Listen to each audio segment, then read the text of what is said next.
I'm Tara. I'm Ryan. We love Disney movies. So we decided to watch them all, from Snow White to Frozen 2 and beyond. Each episode will watch a different Walt Disney Animated Studios film and tell you all about it.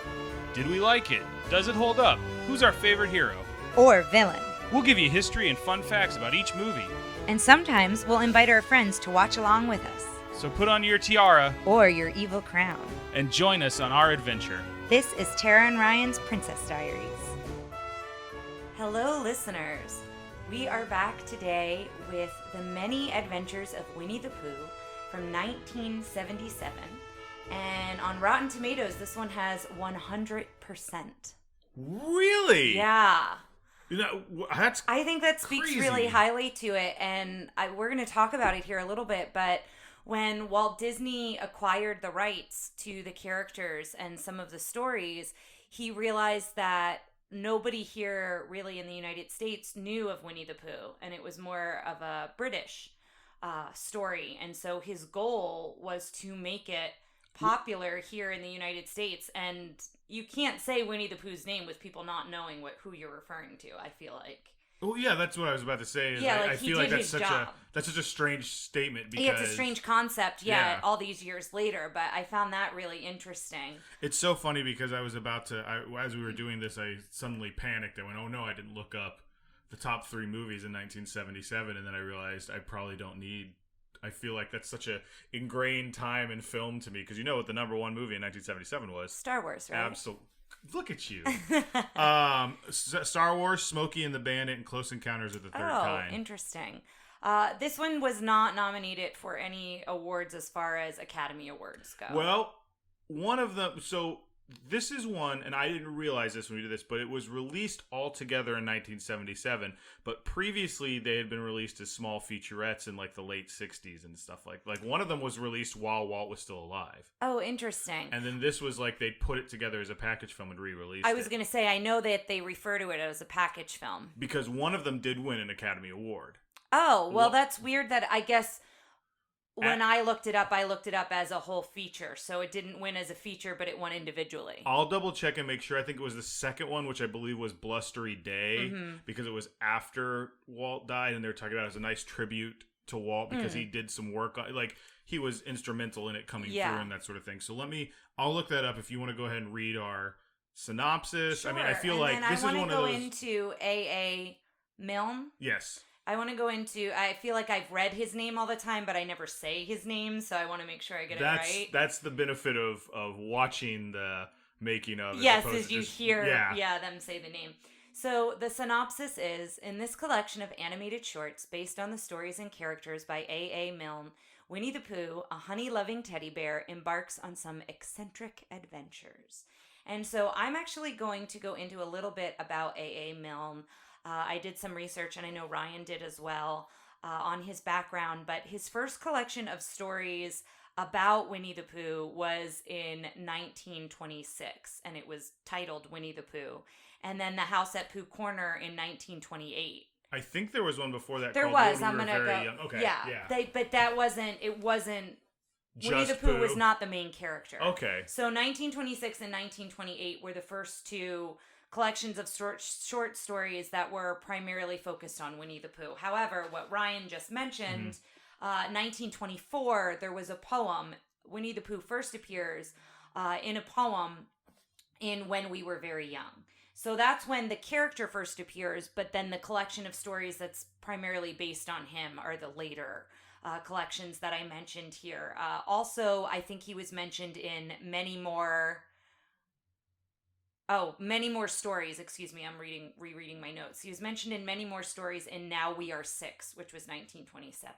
So from 1924 to 1928, Winnie the Pooh is written about in lots of different ways. And in 1961 is when Walt Disney Productions licensed certain film and other rights to the stories from the estate of A.A. Milne. And the character was named after a teddy bear that was owned by his son. His son's name? Yes, is Christopher Robin Milne, who is based off of his son. That's a little interesting to me because I always assumed Christopher's last name was Robin. And I don't know if that's how it is because there's the movie that we're going to watch, Christopher Robin, and I guess we'll find out. Yeah, I mean, Christopher Robin, the character, that's how he's always referred to. And I don't know if I ever thought about... It's his first and middle name. Oh, yeah, I don't know that I've ever thought about Robin as his last name or not. I don't know that I ever... I always thought it was very funny that Winnie was so... Formal. I guess they call him Pooh. I don't know why I just called him Winnie. Yeah. But I just like the idea of him being like, saying someone's first and last name. Yeah. And so the rest of his son's toys were Piglet, Eeyore, Kanga, Roo, and Tigger, who are also all used in the stories. And Owl and Rabbit were created from Milne's imagination. So they were not toys, is what I read. They showed in the documentary I did, they showed the actual toys. And oof, they look rough. I've seen a picture because I want to mention where you can see the bear. Mm-hmm. But before I get to that, the Gopher is the other character that was added to the Disney version. So Gopher didn't exist in Milne's version. That's interesting because did you read about why they did that? Yes, but I don't remember specifically, so go ahead. They wanted to add more comedy. They wanted a very specifically American feeling character. They were going to replace him with Piglet. I thought I read somewhere that Piglet wasn't going to be as focused, and then I think they just added Gopher instead of like swapping one out. I didn't see that, but I did like that they were worried about people who are so like fans of the book that there's in the movie. The Gopher says a lot. He goes, "I'm not in the book, but I'm here to help." Oh, because what he means is I'm not in the phone book. But they did it as also a nod to being like, if you're a true fan of the stories, I'm not in the book, but just deal with me. Oh, I like that. So yeah, Christopher Robin's toy bear is on display at the main branch of the New York Public Library in New York City. So that is going to go on my list the next time we're in New York City. I would love to see the bear. The other ones, first of all, the one I saw, they all were the same color as the bear. Like they were that kind of, so like Eeyore just looked like a blob. Yeah. Well, I would imagine if he started writing the stories in the 20s, those toys are older than that. Because his son had to have those toys when he was writing the stories. Well, I don't necessarily mean that they had not stood the test of time. The Piglet one did. Well, what I'm saying is the way toys were designed fair enough. are very different than how they're designed now, right? They're very, like, you understand why Eeyore was so sad. The other thing I found interesting here, my favorite character is Tigger, and I'd love to know who your favorite character is. But growing up, I always identified and loved Tigger. I had Tigger sweatshirts and like all of that kind of stuff as a kid. But what I found interesting here is his trademark, his laugh is hoo hoo hoo, was ad-libbed by the voice actor, by Paul Winchell, as well as his TTFN, Ta-Ta for now. And then that got me thinking about how so many things are abbreviated now, and it's so funny that TTFN is like the first example of that, but I never put that together. That's funny because when my sister used to talk to me on AOL, because my sister's 10 years older than me, so she was out of the house when I was younger. She would say that TTFN, like that was her sign off on AOL, and it's like I never really thought of it as the precursor to like LOL, I didn't whatever. think of it until like I was doing the research, and then I was like, that's really cool. And then going back to the stories, we mentioned how this is based off of 3 of the classic Winnie the Pooh shorts, as Ryan mentioned, and so they were Winnie the Pooh and the Honey Tree, that was 1966. Winnie the Pooh and the Blustery Day, that was 1968. Which that's the one that won for Best Short. That's wonderful. Yeah, short. I didn't realize that. And then Winnie the Pooh and Tigger 2, and that was 1974. Yes, and then there's an ending in this version that wasn't done until after they put them all together. The very end, which we'll get... I have some information about that, but we'll wait till we actually see it. Yeah. The other thing I want to mention, and that I found interesting, all backgrounds are outlined in ink to keep with the sketchy style of the original Ernest Shepard illustrations. Well, it's also something that they developed on 101 Dalmatians. Oh, okay. So, because this was... It's hard to think of it because this came out in 1977, but this was kind of developed around the same time. Yeah. Some things to look out for. So, you know me, I'm always interested in things that appear in other movies, if there's any recycled animation or things that you should keep an eye out for. And the ending scene where Christopher Robin is walking with Pooh is recycled animation from Jungle Book. So I guess because he's kicking stuff. Yeah, he's kicking stuff and he's walking on kind of a log, or he's walking on something that is like when Mowgli is walking on The other thing is some of the toys and furnishings shown in the main title sequence were used in the Banks nursery in Mary Poppins. Oh. So I'm really excited to kind of just look at that. And then something else I wanted to mention here is this was the final Disney production to feature Sterling Holloway before his acting career ended. And he lived for 15 more years. He passed away in 1992, but his career stopped after this film. And what I found interesting here, there's a couple things, is the voice of the owl, Jim Cummings, took over the role of Winnie the Pooh in 1981, is what I read. So Jim Cummings wasn't the original voice of the owl.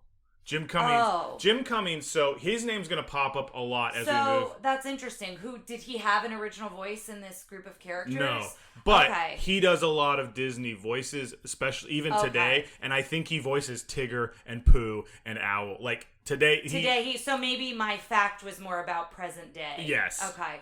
But he is all over the place. He's Darkwing Duck, I think. Well, he's also the other voices of Sterling Holloway. So when they did Jungle Cubs and Jungle Book 2, which I didn't know existed, he's the voice of Kaa as well as many others. So anytime Sterling Holloway's voice, he was so many different characters. So if they appear in sequels or whatnot, I believe Jim Cummings is the voice of that. So one thing, I can't remember which... It might have been the Aristocats that we talked about this or something. We were talking about how we made the joke that Sterling Holloway, it turned out, when they said we don't want to do Sterling, it must have been Jungle Book. We don't want to do Sterling Holloway again. We don't want to do his voice. So I was like, he must be terrible. The voice of Christopher Robin in this documentary had nothing but the nicest things to say about Sterling Holloway. He goes, I don't want to say, he's pretty much a big teddy bear. And they showed a picture of Sterling Holloway at Disneyland next to Winnie the Pooh. I've seen pictures of him, and he does just look very joyful in a lot of the pictures. I think it might have been when we were talking about why they didn't want to do it. It's just like, we've done this guy, we want to try. He does have a very specific voice. And what I found interesting here, too, is Jim Cummings was the voice of Pooh in the New Adventures of Winnie the Pooh. And that's kind of the one that I grew up on. It's like a Saturday morning show, right? And I think it was also, I think they put together shorts. I think it was a... Well, we are going to see another movie. On our list there's a 2011 Winnie the Pooh. So we'll be seeing that, too. But what I found interesting with the New Adventures of Winnie the Pooh was that they did offer it to Sterling Holloway. He was 83, so he was alive at that time, but he could no longer do the voice. So they did. I thought it was really respectful. I don't know if that's the right word I'm looking for, but I like that they asked him first, even though Jim Cummings at that time was really doing the voice of Winnie the Pooh. I like that because Sterling Holloway was still alive, they did offer it to him. I tried to find why he stopped acting 15 years before he died, and I couldn't really find any information. Granted, I didn't do a deep dive, but I am really curious why this was his last thing, even though he then lived for 15 more years. But he stopped doing stuff, and for my quick search, I couldn't find too much on it. So listeners, if you happen to know, I would be curious, and I don't know if it was a health decision or if it was just he was done, or he decided he just wanted to do something else. I'm not really sure. I couldn't really find anything specific on that. Sterling You got it. Sterling Holloway is honored as a Disney legend in 1991, and he's the first to receive the award in the voice category. And Disney legends are their Hall of Fame. So I know we started talking about how we're going to have a Hall of Fame for the podcast. So I do think Sterling Holloway should be at it. Not because he's a Disney legend, but because we reference him so many different times. And I think currently in our Hall of Fame is Edwin and Thurl Ravenscroft. Yeah. So we need to get some ladies in there. But we're going to start seeing hopefully more women involved in Disney. Well, you know who should be. I think it's a situation of history, not necessarily we're deciding not to. I'm nominating is Verna. Verna, probably, absolutely. Verna should be in there too. Okay. So that's really the only other thing I have. So if you want to go ahead. So I want to talk a little bit about the voices and who everybody is, because these are this is kind of our cavalcade of people we've heard in other Disney. Sterling Holloway, obviously, we've heard before. Sebastian Cabot is the narrator who was Bagheera in Jungle Book. Oh. Barbara Luddy is Kanga, and she's Lady from Lady and the Tramp, and also been in some other stuff. Let me see. Piglet I want to talk about, because I think this is Piglet, John Fiedler. It's his first appearance, I think, in a Disney thing. However, you may remember him later in Emperor's New Groove. Yes, I did. He's yes, like, the old groove! Man. Yes. Beware the groove. The groove. The other thing I read about Piglet is he wasn't the first choice, I think, for the voice. Something happened, and now I don't remember it because I didn't write it down. But something happened with the person who was supposed to play Piglet, and then he got it instead, which is really interesting because he's another very iconic voice. Well, here's the thing. If you look back, he's not as much of a voice actor, but this guy was in 12 Angry Men, The Odd Couple, True Grit, and then he starts doing like a lot of voice stuff, but it's as Piglet. Yeah. It's like this voice is very iconic. He's in your favorite game of all time, Kingdom Hearts. Or is it Kingdom Hearts 2? It's Kingdom Hearts 1.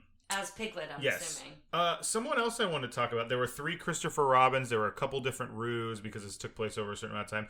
Paul Winchell, who did Tigger, you might remember. I didn't realize at this time. We've heard him before as Chinese Cat in the Aristocats. So, huzzah. Well, I'm glad that he... As soon as they identified that voice is Tigger's voice. Yeah. But I want to talk about Ralph Wright, who was the voice of Eeyore, which you asked earlier who my favorite is. I think I'm more similar to Tigger, but I love Eeyore. Eeyore is definitely my favorite. Part of it has to do that I associate him very heavily with my grandfather. Oh, okay. Because I think they both have very similar bassy voices. Yeah. But he wasn't a voice actor.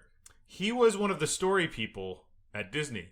And if you look him up on IMDb, he's got story credits for Lady and the Tramp, Sleeping Beauty, all that stuff. He did the storyboards and writing for it, and they just liked his voice, and they're like, just get in there and do it. Oh, that's cool. Which I think is one of the first times they really did this, and like they do it now all the time with the Pixar things and stuff like that. But I just think that's very cool. I didn't know that. Mm-hmm. But yeah, so he's my favorite. But the other thing I want to talk about to listen to is in the documentary I saw, there was a bit about how, much like Peter and the Wolf, each character has an instrument associated with them. Oh, cool. And I've got a list of it. Eeyore is the bass clarinet. Mm-hmm. Kanga and Roo are a flute and a piccolo, respectively. Rabbit is a regular clarinet. Piglet is an oboe. Owl is the ocarina and French horn, which is the first time I've heard that pairing. Yeah. And the baritone horn is Winnie the Pooh. Cool. So that's something great to kind of listen out to while you're doing that. So we've talked a lot about the facts of this thing, but sometimes when we get into this thing, we kind of dig in and we're like, here, we've done research. We want to tell you guys all this stuff. But what is your association with this property? So my history is a lot of the shorts. So I remember the one that we're about to watch, as well as the New Adventures, I think I mentioned. The Tigger movie, which came out later, like all these collections of stories I grew up with in that way. I don't know that I ever had any of the stuffed animals, and I know a lot of people will do nursery themes in the original illustration. Like I know that became popular at some point. I remember like seeing that everywhere, so I never had an association with the books.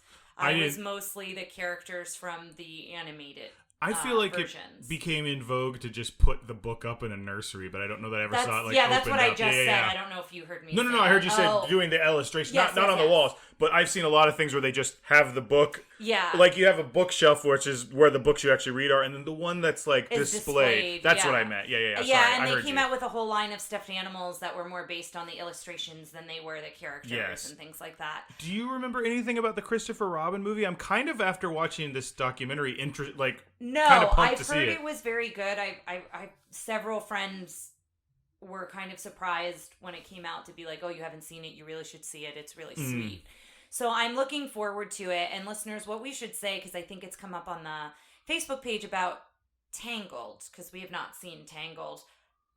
Tangled? Yeah. Yes, okay.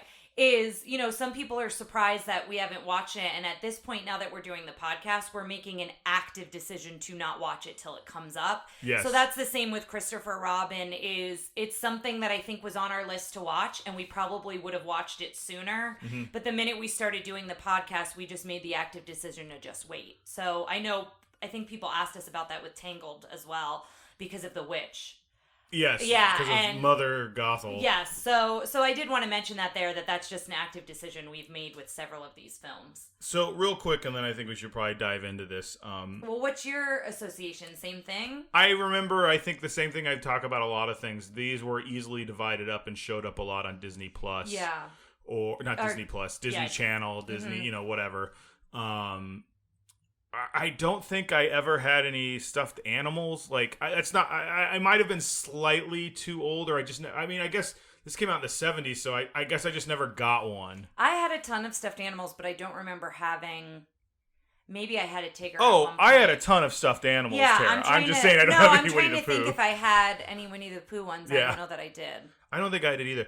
One thing I wanted to point out, because I was looking up the New Adventures of Winnie the Pooh, because I remember that a lot. I don't remember anything specifically from it, but it was a Saturday morning cartoon. Because do you remember that Saturday morning cartoon that was like all the cartoons got together and helped this kid get off of drugs? No.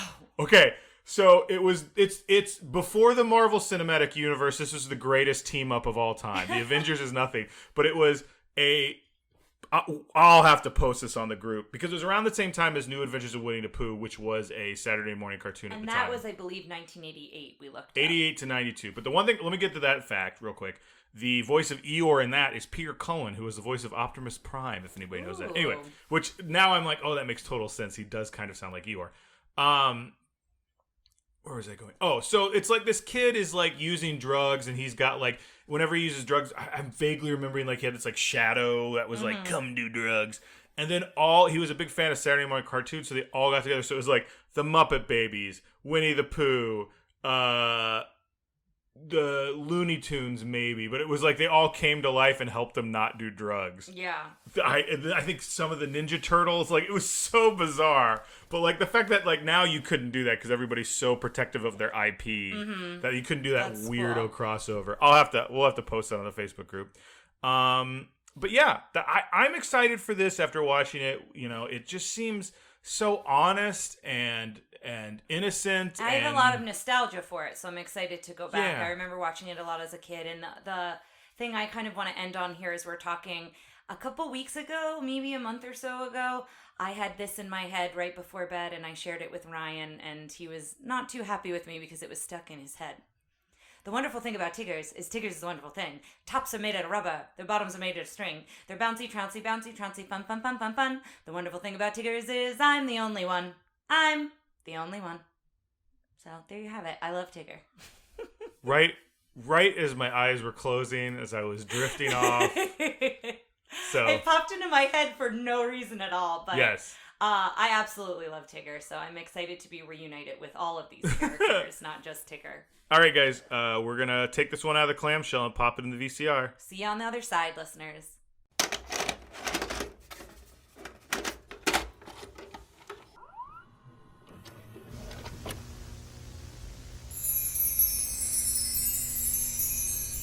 All right, listeners, we are back, and all I have to say is that's everything I wanted it to be. We were talking about this beforehand, but, like, I think I really encourage everyone to check it out. I mean, if you don't want to watch the whole thing, I get it, but, like, it's just delightful. And it's feel good, and if you grew up with these characters in any way, shape, or form, there's so much nostalgia that comes back. As I was watching it, I can remember it's one I watched with my brother. We're 12 years apart, so he's much younger than me. And I didn't really remember that at the start of this. I knew I had seen it a ton of times, but it started bringing back memories of me being with my brother, and it just brought back, like, it filled me with joy. I think it's something that not only, I'm spoiling a little bit later, but, like, I think it's something you can just put kids in front of, but I think it's entertaining in a way that's, you know, a lot of stuff I feel like sometimes, like, to entertain kids, it's like a sugar rush. It's like, and everything's screaming. There's a lot of blinking lights and there's a lot of action. And this is just, it's very low stakes. There's so many cute little songs. Yeah, it's and very catchy melodies. Calm and pleasant, but still entertaining, I think. Mm-hmm. And it's designed to be so simple, but so remembered and well. And it's so clever, too. Yeah, like, I had forgotten all these songs, and every time one started, I felt like I immediately almost knew the words. Yeah, agreed. So we'll go into it here, and it opens the credits with Winnie the Pooh, the stuffed animal, and books and toys on the shelves, and you pan around the room. So this is live action, essentially. You pan around the room, you see all the toys, and you start to see all the characters as stuffed animals. And the narrator starts the story about the toy animals and focuses on the book. And the title of the book says Pooh and the Honey Tree, kind of on the cover, and it opens to a map of the 100 Acre Woods. And I was talking about how much I like this because I always love when books have maps at the beginning, like, you know, the map of Middle Earth and the Hobbits. And Dumbo starts with a map. Oh, yeah, the map of the United States. I think that's so clever. Kind of a thing. But I liked this one. So it's the map, but it's like Christopher Robin's house and Winnie the Pooh's house and stuff like that. But it's like everybody is moving around within the book. Yeah, Christopher Robin's on a swing, and so the swing is moving. And that keeps up throughout the whole movie in I a way that we thought. I read it a couple times, but I don't write it throughout because you keep jumping back and forth to zooming in and out of the pages on the book versus into the story, which I really love the way they do that. And this is also for anyone who's following my journey of Kingdom Hearts. When you're in 100 Acre Woods, it's in Merlin's. Merlin has a book, and you have to find the lost pages, and you're basically putting back the map that you see here, which is kind of cool. So then there's a song that introduces each character, and we notice as the pages flip, there's a dedication. And so I took a picture of it so I could read it, and we're assuming that this dedication is in the actual book. We don't know that for a fact. I mean, as you're doing the whole thing, as you flip through, you could stop pages and anything, but this just felt so specific and interesting. I had to go back and stop it. Yeah, so it says, "To her, hand in hand we come, Christopher Robin and I, to lay this book in your lap. Say you're surprised. Say you like it. Say it's just what you want it, because it's yours, because we love you." So I'm wondering if it was a dedication to his wife. Do you want to hand me that and I'll look and see if I can find it while you're kind of going on? I'll see if there's anything I can find real quick. Yeah, we just thought it was such a sweet dedication, and we assumed it was in the book, but we weren't 100% sure. So I'll keep moving on here. So we then pan to Pooh's house, and they describe that he lives under the sign Mr. Sanders, and that's as much description as we get as to why it says Mr. Sanders. Yeah. He says, "And I live under it," something like that. He goes, he lived in the 100 Acre Woods under the name Mr. Sanders. And by under the name Mr. Sanders, we meant it was on his house and he literally lives under it. And so then we go into his house, and he's got a cuckoo clock, and it's a Winnie the Pooh with a honey jar that comes out when it chimes. And Pooh's talking to himself in the mirror, and the think. And that's, I wrote a lot of quotes down that are ones that become very iconic. And he sings the song Up and Down and Touch the Ground, and singing about exercise and how he improves his appetite when he exercises.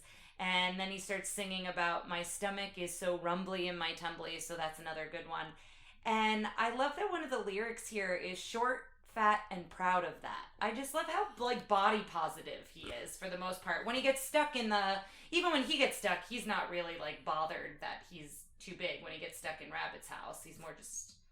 Well, he doesn't like that he's stuck. He doesn't, But I did love that phrase, and I thought throughout there's so many positive affirmations and statements throughout these stories, I think, for kids. Well, this, and we'll get to this a little more with Eeyore, but nobody is shamed for what they are, except there's exception of a little bit of Tigger and near Rabbit, the end. and that kind of turns around. Though. Yeah. But the Sherman Brothers wrote about this song specifically, and Richard Sherman was saying that he really enjoyed that. The reason Pooh would exercise was to increase his appetite. Yeah. He doesn't exercise to get better. He exercises so he can eat more, and he thought that was just funny. Well, and I just listened to a podcast with Nicole Byers, and I never say her name right. Jamila. I don't know. I don't know if that's right. From The Good Place.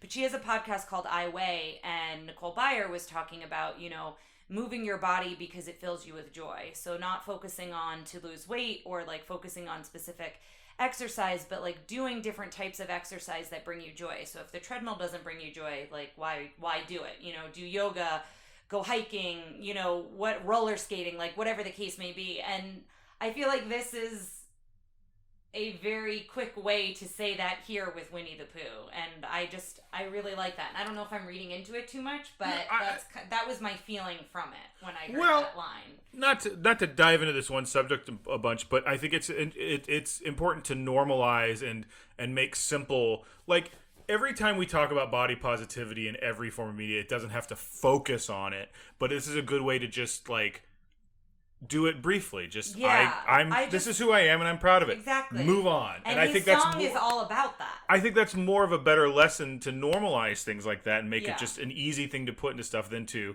like, the only time you see it is when we're really like isn't, or calling someone out for not doing it, so to speak.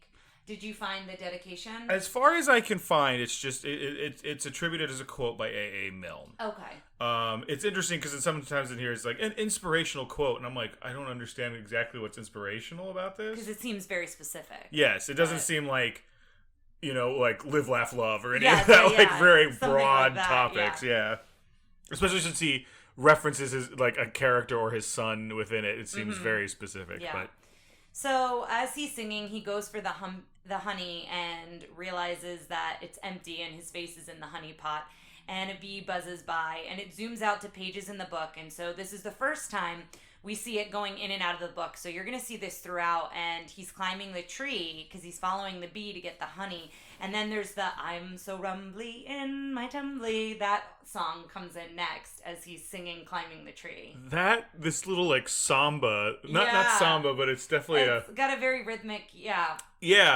And that was the first one that, like, I was like, oh, I forgot about this song, but immediately was like, knew every word and remembered, like, that scene very specifically. I really liked the honey tree one. I think that might have been my favorite, despite not having Tigger or Piglet, spoiler alert, in the whole thing. Yeah.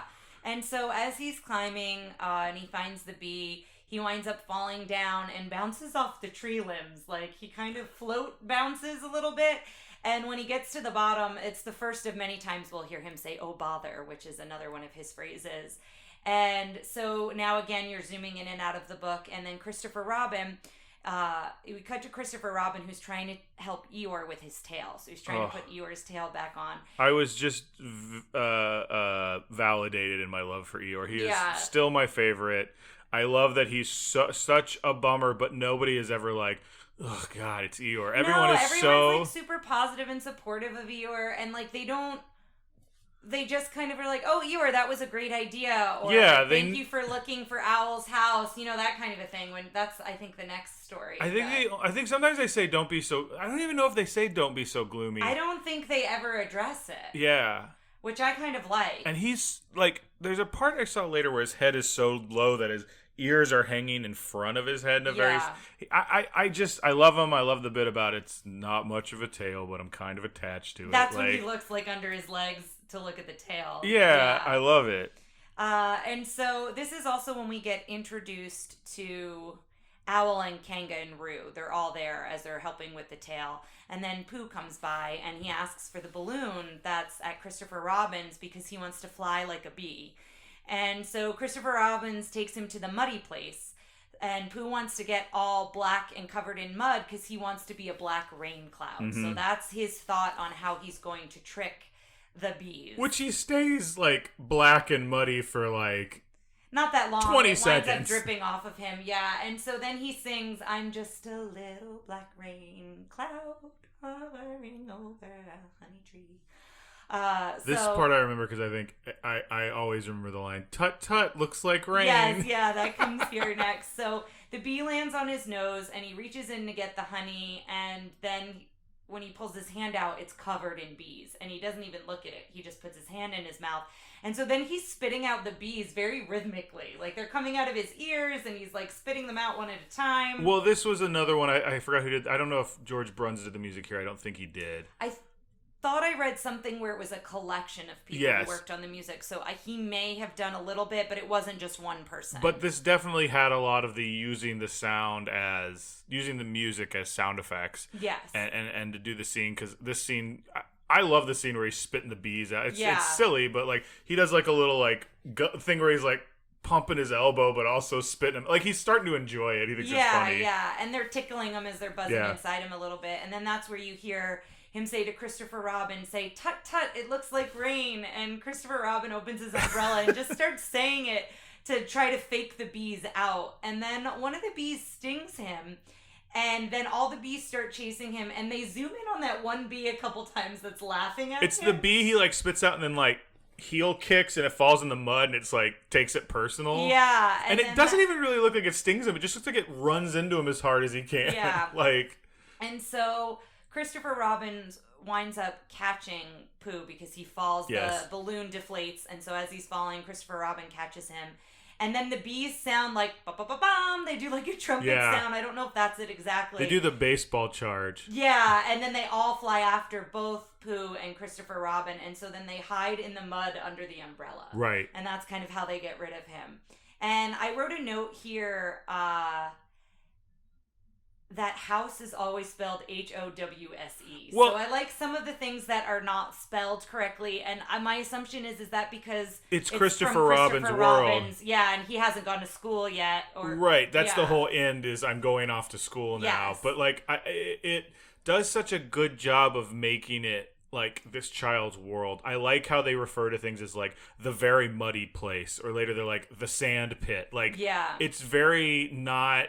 It's specific, but it's not specific. It's specific, but it's common. It's like there's the muddy place. It's the where there's mud. Yeah. But it's not like super inventive. Like, I don't know. I just find that so interesting. Yeah. And so then Pooh says he's not the kind to give up easily, and this is where we're introduced to Rabbit. And Rabbit, Pooh says, Rabbit invites him to lunch. I like Rabbit because he says things I like. Like, yes, like, come on in, Pooh, and how about some lunch?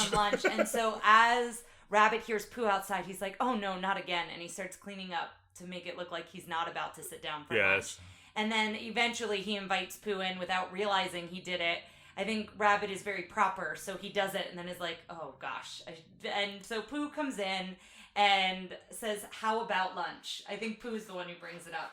No, Rabbit hears him say it, and Rabbit is really trying not to invite him in, and Pooh just kind of sticks, because he goes, "Is anybody in there?" He's like, "No," and he's like, yes. "Well, who would have said no?" He's like, "Nobody." Like, he's like saying, "Well, somebody is nobody, yeah." And he sticks his head, and he goes, "Oh, come on in, Pooh. Yeah. How about some lunch?" That's like, it. he just, like, gives up. So then Pooh asks for a small helping of honey, and Rabbit gives him, like, the smallest drop, and he's like, "Well, I thought maybe a larger portion of a small helping or something like that."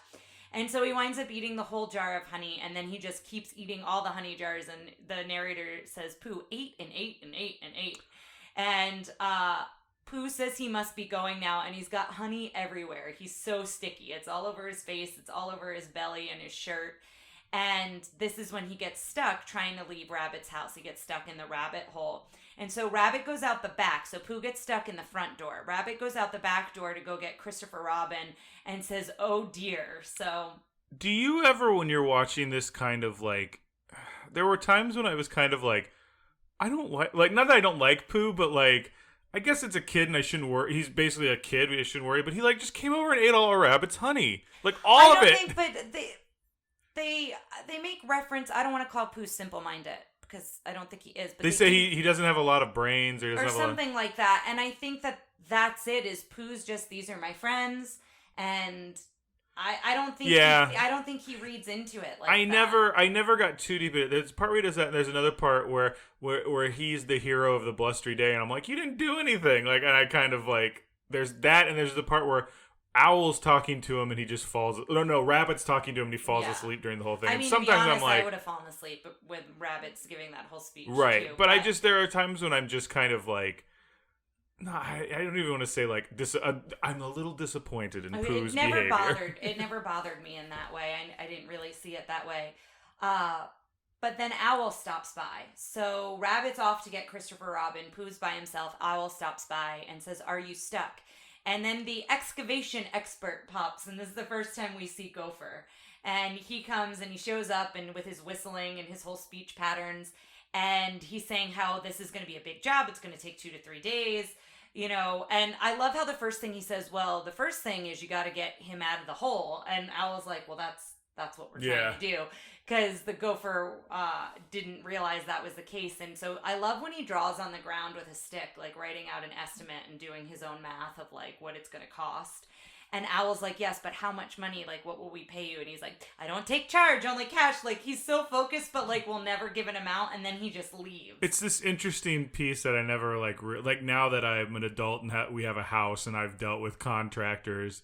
Even I think I'm like this is so more frustrating to me. This is the most adult part of this whole thing. And can we talk about Gopher for a little bit? Sure. Like it's interesting that he was an addition, and I think he's very funny. I think he fits in with the rest of the characters. But I don't think he's had the longevity that the other ones have. Do you know what I'm saying? Like, yeah, and I think that there's more stories out there of the other ones too. Yeah, which is part well, of it. That's what I'm saying. Why didn't they pick up more stories with this guy? I guess that's true. Yeah. I do love every time he falls in his hole. It's like, Wah! Yeah, like that's a funny bit. I love it every time. And so then Rabbit and Eeyore. Well, did we do the part where Rabbit? Oh no! Yeah, they come back with Christopher Robin. Yeah, they come back and Rabbit. They're all trying to pull him out, and then somebody says, maybe it's Christopher Robin says, well, we should push him back in instead. And yes. Rabbit's like not too thrilled about that. And then Christopher Robin finally says, well, we have to wait for him to get thin again. So Rabbit's trying not to look at his bottom. Essentially, he's like, oh, I'm gonna have to look at that for months. And so then this is the part I really remember, was him trying to make it look nice. So he puts a frame around Pooh Bear at first, and then he sets a plant on it, so it almost looks like a table. And he's like, "Oh, that won't do." And then he gets tree limbs for antlers, and he tries to make him into a hunting trophy, a moose head, and he draws on him, and it tickles Pooh, and then like the smile is all kind of Pooh, wiggly. You ruined my moose. Yeah. And then it goes back to Pooh, and he's got the same kind of mouth, like wiggly smile. Yeah. And then Roo and Kanga come by, and Roo has picked honeysuckles, and Pooh's so excited, and he goes to eat them, and Kanga's like, no, they're for smelling. And so Pooh smells them, sneezes, and we cut back to Rabbit, and he's made like a whole mantle at this point. Like, not only is it the moose head, but there's like a piece of wood underneath, and there are all these things on it, and as Pooh sneezes, everything goes everywhere, and Rabbit's house is a mess. And so then, I love this bit of narration here. I made Ryan pause it so I could write it down. While Pooh's bottom was stuck at the top of page 28, his top was stuck at the bottom of page 30. And they do this throughout, where they reference page numbers, or they flip back and forth in the book. They zoom out, and it becomes a very simplified scene without a background. And it becomes sometimes the characters are animated on the pages of the book, sometimes they're not. And it's a cool way to show a passage of time. It's also a cool way to do a real quick scene. Like during this, they kind of flip and show what's happening to Pooh, and Christopher Robin comes and holds an umbrella over him while it's raining and stuff like that. Yeah, and it's a cool way to get connected back to the book. And I will say, I kind of want to get the collection of stories and read them now. That I may have put them on Amazon this morning. Perfect. Don't worry. Because I haven't purchased them yet. I'm not buying. I know it's not something that I remember reading as a child, because I think I watched this and all of the other adventures, but it makes me really want to go back and read them now. And I think having it connected to the book in that way, I think as a child, you might have your child say, well, now can we get the book? And I think that's a really cool thing, that one can influence the other, if that makes sense. Absolutely. So, as Ryan mentioned, it shows the passage of time while he waits to get thin, and then Gopher shows back up, and he says he has a midnight snack, but he calls the shift something else. But basically like a graveyard, a late night shift, essentially, is what he's on. And Pooh asks what his snacks are, and he goes, summer squash, and he I remember him eating that summer squash. No, he just eats it straight. He eats it, I guess, like you would a carrot if it was like he ate it. Yeah. But I don't know why, but I think about that summer squash scene all the time. I'm like, ooh, that sounds so good. I don't know why. And then he eats summer salad and spiced custard, and then succotash, and then he finishes with honey. And then Rabbit barges by. He won't let him give him the honey. Yeah, Rabbit doesn't want him to eat the honey. And Pooh says, I wasn't going to eat it. I was just going to taste it. And I love that. That's another example of Pooh just... Can I say at this point, as much as we've heard Sterling Holloway, it did not take, we've listened to a bunch of it leading up to this, did not take me out of it at all. It's just Pooh. I have to think about it. I identify Sterling Holloway with Winnie the Pooh, the same with Piglet's voice. So I think in other movies, I was more taken out of the characters that he played. And what's crazy is this was the last character he played. But for those of us who didn't grow up in the time of Sterling Holloway doing these other voices, most of us know his voice as Pooh. So I think, it was a very nostalgic comfort. Like, I enjoyed hearing his voice as this character. Well, you can tell the other guys are like, oh, that's Winnie the Pooh. But, like, he does it a specific way in his intonation and the way he says lines. It here. Yeah, but right here where he goes, I wasn't going to eat it, I was just going to taste it. Like, it's so good. So good. So then Rabbit puts up a sign that says, don't feed the bear. Spelled correctly, I noticed that. And Rabbit, it cuts to Rabbit looking disheveled. He's got a robe on. He's got, like, bags under his eyes. I love the animation of him here. Well, I love that he has a robe. It's just funny. Yeah. And all of a sudden, he sees Pooh move a little bit, and he goes, he budged!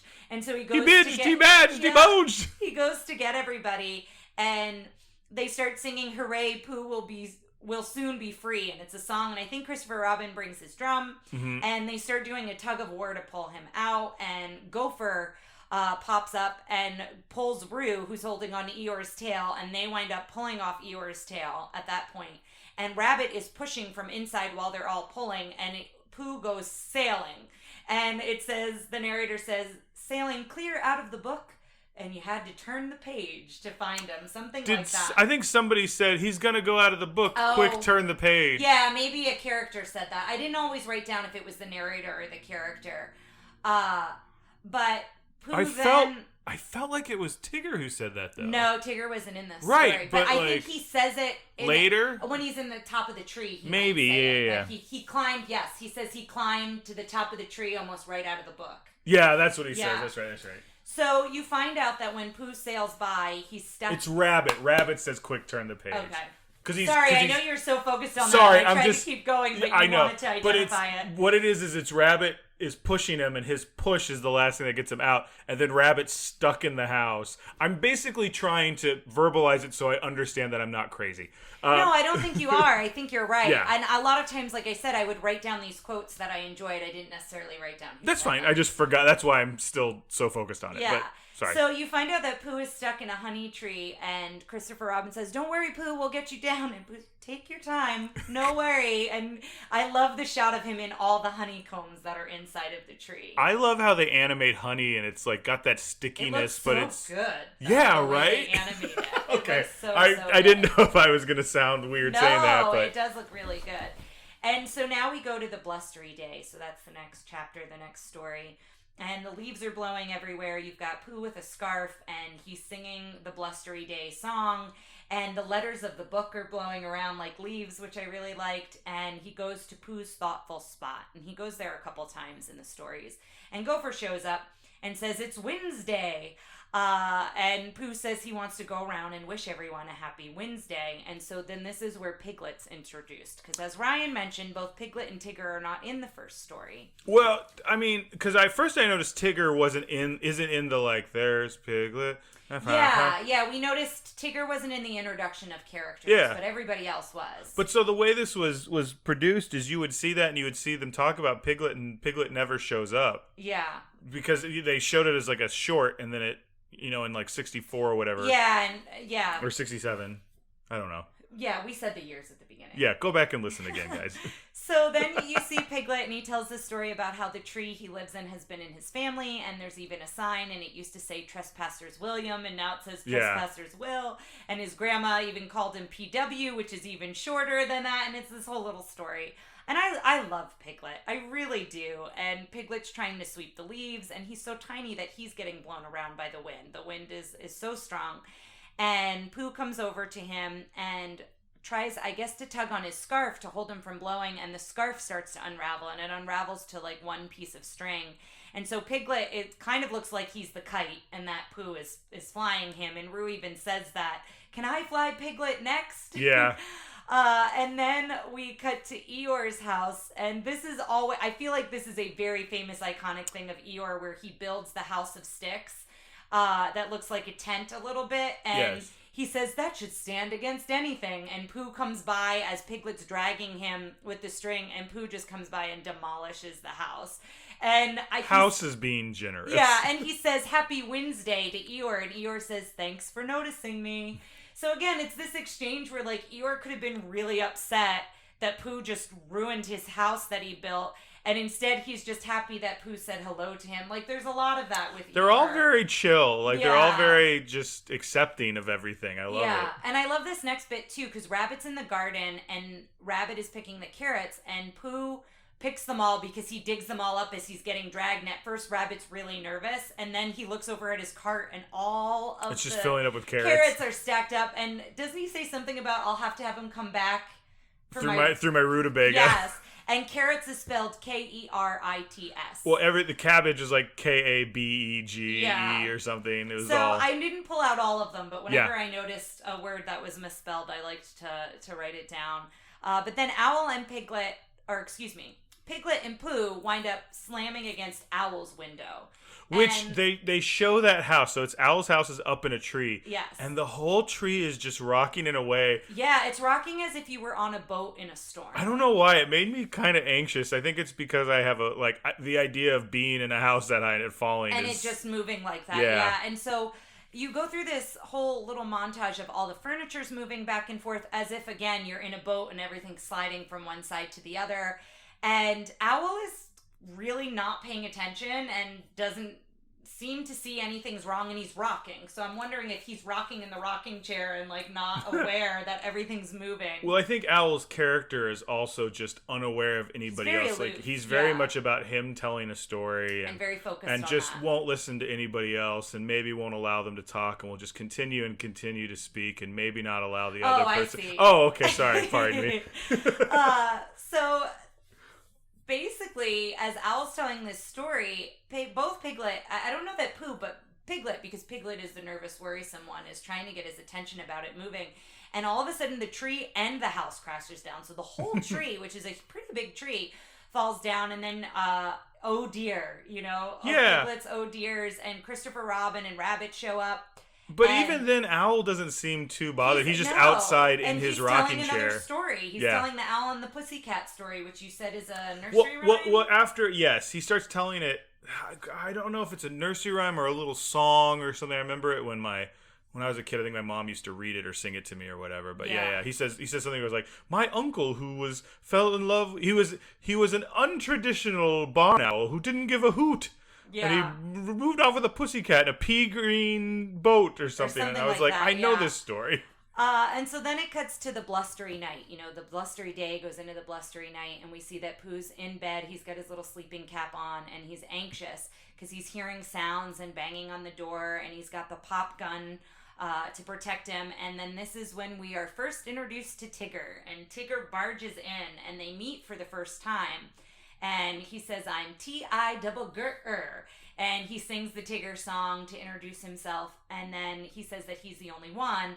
And he sees himself in the mirror. And Pooh Bear says, I think there's two of you. And I love that whole bit. Pooh does it too. Like everybody, when they look in the mirror, assumes it's a whole nother person. Yes, well, and I love this too, that Tigger doesn't think he looks like that. Because he says, what a preposterous creature. And he goes, I'm going to scare the stripes off this imposter. And he winds up scaring himself and runs under the bed. And Tigger says, I'm hungry. And Tigger's like, honey best. And essentially, anytime somebody recommends something to Tigger, he says, Tiggers do that best. But then when he does it, he realizes if he actually enjoys it or not. So this is what happens with the honey. He eats the honey and he's like, oh, Tiggers don't like honey. Yeah, I love it. It's too sticky. It's a good bit that he's so confident about things he knows nothing about. Yes, and then does them and is immediately ready to just turn on it, right? Can I hop in with two things real quick? Real quick, I think I said this in the Jungle Book where I was trying to figure out where I knew Bagheera's jaw from, and I think I associate it with Tigger. Tigger has a very strong jaw here. I love the way his facial features are animated. And just real quick, The Owl and the Pussycat is a nonsense poem by Edward Lear. Oh, there you go. It's it's about them falling in love and going off on a boat somewhere. Oh, interesting. So then this is where Tigger introduces the Heffalumps and Woozles. And Pooh says, you mean elephants and weasels? And he's like, yes, the Heffalumps and Woozles. And Tigger, his speech, there's a couple things he says. Well, his name's Tigger, not Tiger. It's all about misunderstanding the pronunciation of things. Which I can identify with quite a bit. Maybe that's why I like Tigger the best. There you go. But anyway, so he says that they steal the honey. And then after he tells Pooh that these characters are out to steal the honey, he goes, well, better be bouncing along, and hops away. So he leaves Pooh like in the middle of the night to now like be stuck with his thoughts and his worries about somebody coming to steal his honey. So Pooh marches on guard to protect his honey, and he's marching back and forth, and he's got the pop gun, and he's talking to the mirror, and he says, it's more friendlier with two, and he goes, you go this way and I'll go that way. And eventually, I love the animation as they show his face getting more and more tired, his like sleepy eyes, and he falls asleep and begins to dream, and the Heffalumps and Woozles song comes in. And both Ryan and I absolutely love the Heffalumps and Woozles, and this song is so good. And even if you're not going to go back and watch the stories, just look up this song. It's so creative, the way that they have all these elephants and weasels that turn into different shapes and sizes and colors and all these different things. I love when Disney does the abstract stuff, kind of like this. This feels a lot like Pink Elephants. Mm-hmm. And I also love I think it's an electric piano of some sort that they're doing for this music, and it sounds so weirdly, you know, it's a little unfamiliar in Disney stuff at this point. Yeah, and it's foreign to the world of 100 Acre Wood. Yes, everything else has been orchestral. Yeah. And this is so like it's like, what did we, when we listened to the electric guitar in Robin Hood, it's got that other, like, it sticks out. Mm-hmm. And it sounds so cool, and I just love it. I love Heffalumps and Woozles. Yeah, it's great. And so the other thing I wrote here, because again, I think you really have to see it, so I didn't describe the sequence too much, but I love when they're dancing in the honey, all the Heffalumps and Woozles, and then you've got one of the Heffalumps playing a harp, but it's actually like strings and drips of honey. So they do a lot of that with the honey, like turning into different things, which I thought was really cool. I like when the Heffalump has a pop gun, and then the Woozle, the other one's a cannon. Yeah. Mm-hmm. So it's a great sequence, and as Pooh wakes up, he realizes that his house is flooded, and it's raining all over, and there's a thunderstorm on page 71, and a cloudburst on page 73, and you realize that everywhere is flooding in 100 Acre Woods. And so we go to Piglet's house, and I am just so nervous and worried for Piglet here, because he's so small in this big house, and everything is flooding, and he sends a message in a bottle that just basically says, help Piglet. And then in parentheses, it says me, and he puts it in a bottle and sends it out for help. And he winds up trying to bail water into a bucket that's already sinking, like a pot that's already sinking. And he winds up sailing out on a chair that he's standing on out his window and out of his house. And so Pooh is up in a tree branch, and he saved 10 honey pots. He was trying to save his honey pots, and he winds up falling into the water and the honey pot on his face. You know what it looked like? It looked like when the dodo is on the upside down bird, and they're floating in the sea. Yes, and so Pooh is floating essentially on his head. Upside down, on his head, kind of not aware of what's happening as he's floating on by. And I don't know that he's even aware that Piglet is kind of floating with him at one point. And this is where we see the other animals are being saved by. Yes, and they talk about how Christopher Robin's house isn't flooded. Yeah. So all of the other, we're seeing all of the other animals are dealing with the rain as well. And I like that Eeyore, they say that Eeyore is stubborn, and so he's going to keep looking for Owl's house. I don't know that we mentioned that earlier, but when Owl's house tumbles to the ground, Eeyore offers to find him a new house. And I don't know that. What is Eeyore floating on? Because it looked like a wash tub or something. It looks like wood. It almost looks like I don't remember at all. A sign or something. Yeah, okay. I'm not sure. So Roo finds Piglet's message in a bottle, and Owl flies to tell him that they're going to make a rescue. And this is when I said, well, why doesn't Owl just scoop up Piglet? Like, and Piglet's little enough, but he goes into another story as he's telling them about a rescue. Now, this is the same question. I think we're finding a lot of similarities between this and the J.R.R. Tolkien Lord of the Rings series, because this was the big thing at the end where the eagles come in and save Sam and Frodo, and everyone was like, well, why didn't they just fly the eagles all the way to Mount Doom? Yeah. And I think it's a similar question. Why didn't Owl just fly away with Piglet? Well, I mean, it wouldn't have saved Pooh, but he could have at least scooped up Piglet while they were waiting for Christopher Robin and everyone to rescue them. Well, what we find out is that Owl has no intention of rescuing anybody. No, he's just there to talk. And starts telling a story, and then Piglet's like, there's a waterfall coming up, and Pooh winds up, after they go over the waterfall, Pooh winds up landing on the chair, but you don't see Piglet at first. And so Christopher Robin is celebrating that Pooh made it down. Well, they float up next to... They float up next to where the group is. And then Piglet is in the honey pot, which I thought was kind of a cute thing. And then they talk about that they were so happy to be rescued, but then Christopher Robin says, Pooh, you're our hero. So this is what you were mentioning earlier. I am. Yeah, and Christopher Robin gives a hero party. And so all of the characters are at the table. And Eeyore... Pooh does his little... Like, he does this a couple times, this animation of him feeling very content to be about to eat something. Where he's very... Almost, I don't want to say pleased with himself, but more pleased that, like... With the situation, and excited. And so Eeyore interrupts and says, I found it. I found a house for Owl. Follow me. And I got so sad for Piglet here because he stops in front of Piglet's house, and I don't know why Eeyore didn't know that this was Piglet's house, but maybe he's never been to Piglet's house. I don't know. It was a weird thing that most of the characters knew it was Piglet's house, but Eeyore didn't know. And Owl, again, is too aloof to pay any sort of attention. And so Pooh says, tell them it's your house, Piglet. And Piglet's kind of sniffling and is so sad to leave his home. And Pooh just says, without even like really taking too long, he's like, well, you're just going to come and live with me. You'll live with me now.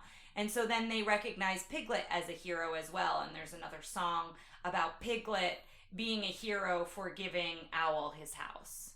Which I guess Owl is homeless, so they were trying to be nice, but part of me is like, well, Piglet could live there too. I don't know that Piglet wants to live with Owl. So Piglet seemed very excited to live with Pooh, but that was kind of like a whole little bit there. I mean, you could build a house for Owl in the branches. I was thinking like Owl's house could be on top. It could be a Piglet's. duplex. Yeah, that's what I was thinking as well. So we head to the next chapter, and that's Winnie the Pooh and Tigger 2. And Pooh is in his thoughtful spot, and Tigger jumps on him and introduces himself. Oh, I forgot to say one of my favorite lines back when Tigger first jumps on Pooh, where he goes, I'm Winnie the Pooh, and he goes, what's a Pooh? And he's like, you're sitting on one. Yeah, like, that's when he's in the house with Pooh. I just like the way that line was delivered. I do too. So he introduces himself, and Pooh says, you've bounced me before. And he goes, oh, that's right. Then he attacks Piglet, and I say attacks, he bounces them, but it is very abrupt when he bounces on top of them. And Piglet is very overwhelmed, and he goes, oh, that's one of my little bounces. I'm saving my best bounce for old long years. And I love that Tigger is oblivious. He loves Rabbit. Like, he genuinely, like, is always excited to see Rabbit, like, is ready to help Rabbit. And I don't think he realizes that he's a pain to Rabbit a lot of the times. And so he bounces on Rabbit, and he ruins his garden. Like, his foot is in a pumpkin, and, like, everything has been stomped on. And so then Rabbit holds a protest meeting, and there's a sign outside his house that says protest meeting today. And he says it's time to teach Tigger a lesson. He bounces too much. And so Pooh's asleep, but Piglet agrees that he's kind of getting a little much with his bouncing. And so Rabbit says we should take him to a place he's never been and leave him there. And then the next day, when we go back to find him, he'll be so thankful and like so happy. And I didn't really love that. We're going to talk about later, is there or is there not a villain? And I would say...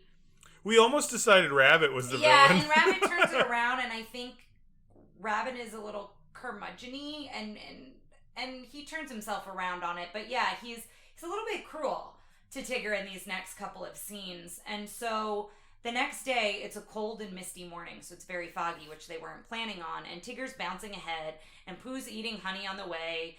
And he bounces into the mist, and Rabbit gets this idea, well, now's our opportunity. Let him keep bouncing, and we'll go hide from him.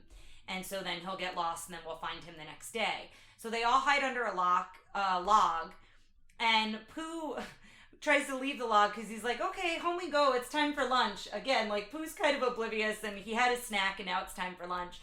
And I love how Tigger says, hello, when he's looking for them. And so he's calling out, he's looking for them, he's trying to find them, and his tail gets stuck in the log that they're hiding in. And Rabbit very carefully, like, moves Tigger's tail. So when he goes to pull it out of the log, he kind of tumbles out because his tail's been unstuck at that point.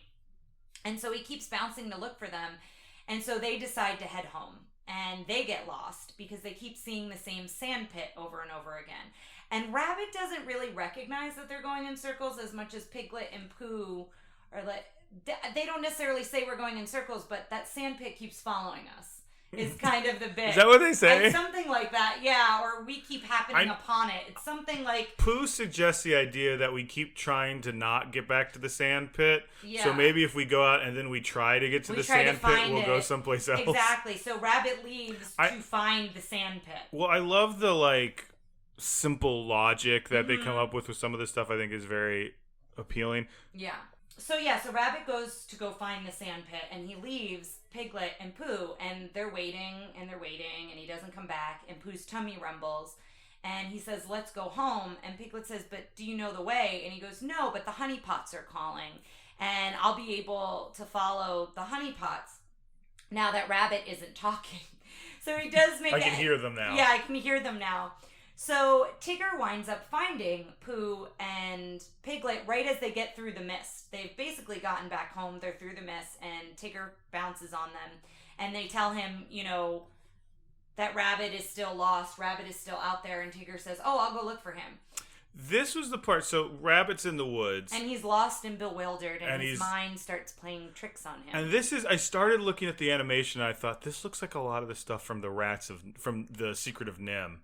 And I went, this has got to be a Don Bluth animation. Indeed it was. It was, this segment specifically was kind of in the middle of his career. He did a couple of the ones around here, so... Yeah, and I don't know why. I mean, I said that for the fact of it, but I also feel like I was a little good job, yeah, right? I know. I was very impressed when you said it. I'm sorry, I'm not giving you more. No. I was impressed in the moment. I just thought, as I was saying, I was like, boy, this sounds a little self-congratulatory. No, not at all. I do think there's stuff you start noticing when you watch enough of these. Like, we've got animators, we've got art people in our group, and some of them say stuff. Having Marjorie on was a big... Yeah, it was fantastic, and we'll have another animator on a bit later that we're excited to bring. But it is interesting for some people I consider, myself and you as kind of lay people watching this, like, we're not experts. Now we're starting to see, that looks like so-and-so. Yeah. And so this whole sequence, you hear, I love the caterpillar chewing a leaf and how that's really loud. Didn't that happen in Bongo? When he's in the woods, he starts hearing all these sounds, and the frogs ribbiting and that kind of a thing. And Tigger finds him, and he says to Rabbit, Tiggers never get lost. And he's like, come on, let's go home. And so, the one time he's right about something about Tiggers. Yeah, and so now the snow has fallen, and it's covered Hundred Acre Woods, and Roo is waiting for Tigger to go play. And I love that Tigger calls his mom Mrs. Kanga. He's so polite to I also her. love that she says, oh, hello, dear. He's like, ooh, she called me dear. Yeah. And so then it cuts, Tigger and Roo go off bouncing, and it cuts to Rabbit ice skating and singing, and he's so happy that it's peace and quiet. And then Roo says, can Tiggers ice skate? And he goes, of course Tiggers can ice skate. And at first, it's what we're best at, or it's the best thing we can do. Or... And of course, he's kind of elegant at first, and then he loses his balance, and he winds up falling on Rabbit, and they fall right into his house. And... Well, Rabbit literally says, while he's doing that, oh, and Tigger's nowhere to be found. Yes. And then they do this video, this shot of Tigger coming at him, like a POV shot of Tigger coming at him. He's like, oh no, not that! Yeah. We forgot to mention, I think, earlier that the voice of Rabbit is the same voice who played Archimedes in Sword of the Stone. And which sounds the most here when he's like, oh, when he gets like nervous. Yeah, you can hear it there. That's true, yeah. Then Tigger and Roo are bouncing, and I think again, Roo says, can Tiggers climb trees? He goes, oh no, we don't climb, we bounce. So they bounce up into the tree. It zooms out. It's another shot that feels like you're in the book, but then he bounces like up past the tree out of the book. Yeah, and Tigger realizes how high up he is. The minute he looks down, how this tree gets so high? Super nervous. And Roo is swinging on Tigger's tail, and he's like, you're rocking the forest, you gotta stop. And so Roo swings over to a branch. Roo could not... Roo is so brave in the sense of, like, he's not afraid. He's just very much like, I'm fine, but Tigger's not. Like, Tigger's stuck. Mm-hmm. He doesn't say Tigger's afraid, he says Tigger's stuck. He never... And I love this, that they never call Tigger out for being nervous or not confident. Like, his character is so confident, and he is not confident here at all. He's so nervous.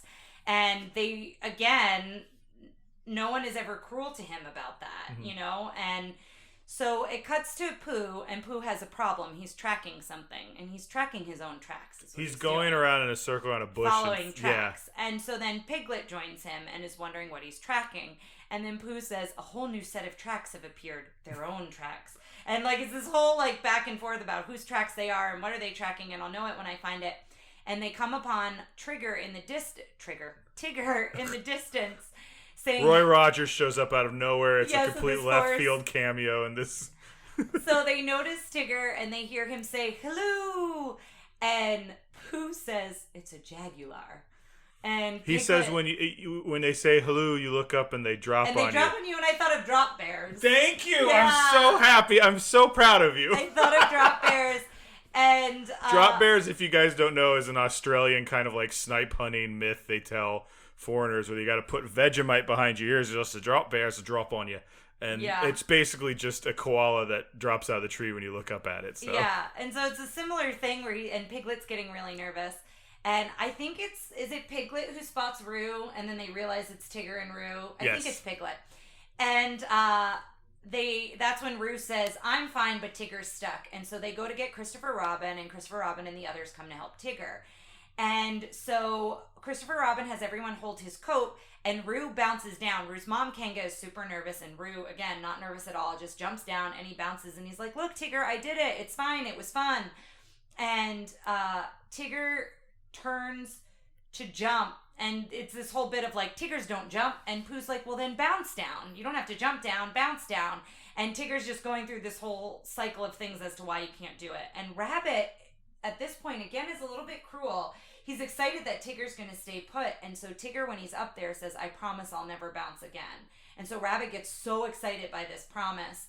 And then the narrator helps Tigger. And Tigger talks directly to the narrator, and he says, narrate me down.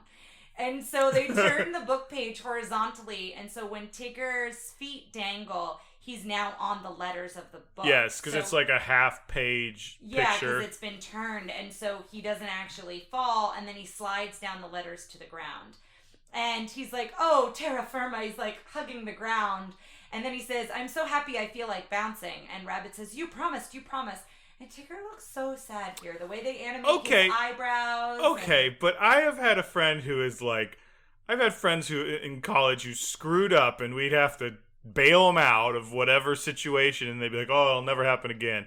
Like, no offense, but this is a little bit of like addictive behavior where he's like, this time we'll bail you out. Well, this time will be different. So I feel sorry for Tigger because it's just bouncing. But there was part of me that was like, he promised he wouldn't do it again, and he just, because he had the big old eyes. Is his favorite thing. And it's to the detriment of those around him. I don't know. There's a whole. Well, can I jump in with something? Because there's a whole other Pooh story. I don't know where it is, but I love it. It's the one where they're throwing the pine cones and the sticks under the bridge and scene, and Eeyore comes, and they're all like, Eeyore, how'd you get in the water? And they figure out it's because Tigger bounced him and just didn't think about it. And the same thing happens where they're like, you can't bounce anybody, Tigger. And he's like, ooh, but then they let him bounce at the end. Fair enough. I can see that. They're enabling his behavior. I see what you're saying. I've heard you. I see it. I heard you. I see you. Thank you. You're welcome. No, I do. I get that point of view with it. And you know what? He does hold to it, though. He doesn't bounce. He walks away sad. Oh, for a full 20 seconds. I know. His shoulders are kind of hunched. And everyone's sad but Rabbit. And everyone says they like the old bouncy Tigger best. And then Christopher Robin says, don't you agree, Rabbit? And Rabbit's kind of stuttering and doesn't say anything at first. And he goes, oh, all right. I like the old Tigger, too. And that's when Tigger bounces when he gets permission to bounce. So at least give him that. Like, yes, I know it wasn't very long, but I don't think Tigger would have bounced. I think he would have held to his promise until they were like, it's okay, you can bounce. And so then he goes, Rabbit, you and me bounce. You've got the feet for it. And that's when Rabbit kind of turns around, and Rabbit is having fun bouncing, and he starts to encourage everyone to join him. So everybody kind of bounces away. And then we go to the last chapter, and we come to the enchanted place and say goodbye, is what the narrator says. And we find out that Christopher Robin has gone off to school, and all the characters, they didn't exactly know where or why he was going, and they mention he's learning about Brazil, and he's learning the ABCs and different things like that. Have you been to Bahia, Christopher? Yes. That would have been awesome. So then it cuts to, this is a very iconic, Winnie the Pooh and Christopher Robin kind of, I don't know, are they holding hands or just walking side by side?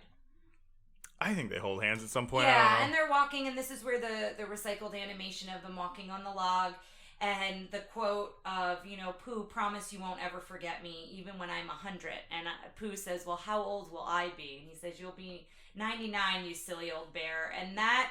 My brother used to do that when he was little, like old enough to find it funny with the numbers because he knew he was younger than me, and he knew it like bothered me to like do the math to be like, oh God, I'm going to be so old. But he'd be like, when you're 74, how old will I be? And like, it was like such a bit that I didn't remember was a thing between me and my brother until I watched this scene, and I kind of got a little chuckle at that. And it cuts back to the playroom, and that's the end of the. And then the live action bear winks. Yeah, and then it says the end. But...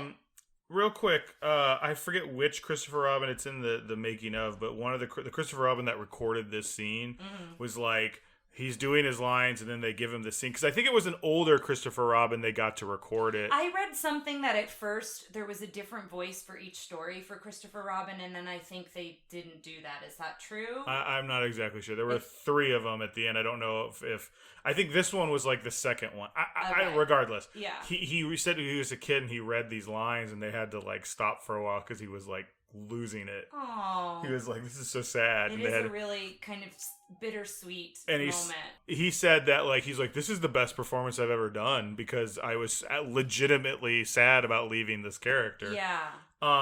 The other thing was right before we started this, we're doing these mini tales and I told Tara we should do Christopher Robin and she didn't really remember much, so we watched a little bit of the trailer, not even the whole thing, and Tara's like, I got weepy already, right? So I'm ready for it, but I really want to see it. I'm almost going to, since it's a mini tale and we're not recording them in order, that may be my vote for the next one we watch. Oh, okay. Because I guess we haven't been watching them in order. Now that we've done Winnie the Pooh, that's been my only thing with the mini tales is I want to watch the animated version before we do the mini tale, but now we have, so. Well, I think it's because we're doing this, like, I don't think I would have enjoyed that movie just watching it having not seen this one recently.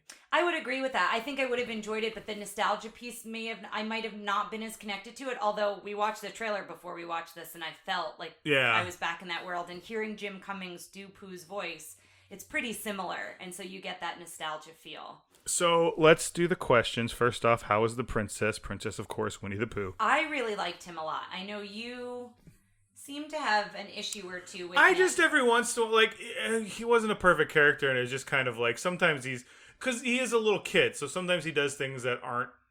You think he's celebrated when he shouldn't be celebrated? Just that one time. I was more of like, just sometimes he's kind of self-centered, and I think that's just because he's supposed to be a 8-year-old or whatever. I found him very charming. A lot of it, yeah. How was the prince? I'm not sure. Christopher Robin or Piglet is what I would say. And I would say, depending on which one you look at, I like them both a lot. I think Pooh calms Piglet down. I like the balance of their relationship because Pooh is very like ho-hum, kind of goes with the flow. And Piglet is very anxious and nervous, and I can identify with Piglet's behaviors. And so I like that Pooh is kind of the yin to his yang. And that's the same with Christopher Robin. Even though Pooh isn't nervous or worrisome, Christopher Robin gives him support, and that's who all the characters go to when they need help. Like, Christopher Robin's kind of like the older brother a little bit in that sense, and I liked Christopher Robin. Side characters, I want to talk a little bit about Rabbit, because I feel like Rabbit, you can tell that some of these stories there was a gap between them. Like, the third one, while good, still very much felt like the one that was made without Walt, to me. Because I think they kind of get away from the character a little bit, because that's the one where Rabbit's mean. Yeah. And like, Rabbit's not mean in the other ones, he's just worried. And I'm curious if we read the whole collection of stories, which we'll have to report back once we buy them, if Rabbit has any of those traits, you know what I mean? I'm more going with what we saw in the things, because it did feel, the animation felt a little different. Just again, I don't think you'd notice if you just pick this up. If you've been watching every Disney movie leading up to this, you might notice. But that was the one thing a little bit. Rabbit had a bit of a turn. I liked Rabbit in 1 and 2 more than I liked him in the third one. And I liked that at least he turned at the end, and it became positive between the two of them. Tigger is a lot of fun. Like, I love Tigger. He's just a force of nature. Yeah, he changes everything the moment he comes in. But by far the best to me is Eeyore. Eeyore made me laugh a lot, and again, I like that nobody calls Eeyore out. I like that Eeyore is also not mean. Like, he has a right to be. Like, he's pull grumpy. Off his tail. You know what I mean? Like, he has a right to be, like, annoyed at them, and he never seems annoyed at them. He seems thankful and happy that they're including him. He's never grumpy at anybody. Yes. It's always like, and it's always just this like resignation of the situation. Well, and I also wonder too. I don't know. Anyway, sorry. I also wonder too, and this might be me reading into it too much. Eeyore doesn't feel he deserves to be with the group because he's always so thankful of the group including him. You know what I mean? And I think everyone can identify with feelings of that. And that's another reason why I like all of these characters is each one of them make up pieces of a person, right? Make up feelings of a person, make up emotions of a person, and when you put them all together, you more have like one whole person. But right? it never feels experience things. It never feels judgmental of any of those character traits. And that's what I love. I really enjoy about this a lot. I also want to talk real quick. We talked a little bit about this, about how these guys, this one in general, just feels so not necessarily isolated, but it's something that could exist on its own. Like we're talking about like Mickey and Friends is kind of its own IP situation that has a lot of stuff. And this became very similar to Mickey and Friends with the amount of adventures and the different stories, and part of that is Milne's collection of stories. They had a lot to work off of, but then it's kind of morphed into its own thing. I think this one feels more timeless than just about anything else. Yeah, I would agree with that. Favorite musical number, and I think yours is mine. Okay, no. Okay, I know mine. What is yours? Heffalumps and Woozles, bar none. Oh, I guess that's true. You know me, it's hard for me to pick one. I love the Rumbly in My Tumbly song, but I'm so rumbly in my tumbly. Yes. But yes, Heffalumps and Woozles, I think that also hands down goes as mine. But as Ryan mentioned earlier, when all of these songs came up, I knew the words. I started singing them, and they came back to me. I'm a music therapist. I shouldn't be surprised, but I was.